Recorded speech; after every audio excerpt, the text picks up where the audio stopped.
anybody, power and influence, and he didn't like to be crossed.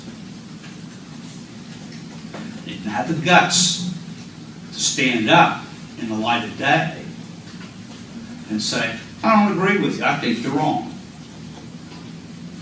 He had to use the cover of an anonymous letter to vent his anger at someone who apparently disagreed with him. Those were the words of Judge William Corzine just moments before handing down a sentence to former Jackson City Board of Education member and prominent Jackson businessman Ancil Cross. Cross had been recently convicted of authoring several anonymous, threatening letters to others associated with the Jackson City School District. The defense asked for just community control sanctions against Cross, while the prosecution asked for a prison sentence. Judge Corzine's ruling fell somewhere in between. Here's a quick breakdown of the sentence. Cross will be incarcerated in the Jackson County Correctional Facility for 120 days. That's around 4 months.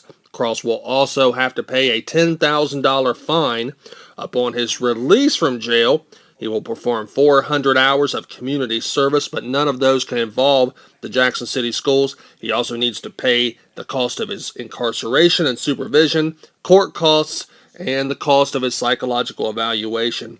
He'll also be subject to community control for 4 years, and finally, he is to have no contact with Virgil Hamilton and his family. Hamilton, the principal victim in the case, read the victim impact statement in front of the court prior to sentencing. There is no doubt that Mr. Cross has been generous with his time and financial resources for many worthwhile causes in Jackson County over the years, and those causes have helped many people. However, that does not give him the right to harass, intimidate, or threaten people who may disagree with him or he feels may threaten his power in the community.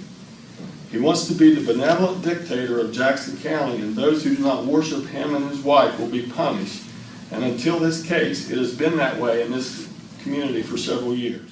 All along, Cross has denied the allegations, and an appeal of his conviction will be filed. I'm sorry that happened, but I've never have and never will, try to hurt someone. For the TelegramNews.com, this has been Brad S. Sherman reporting.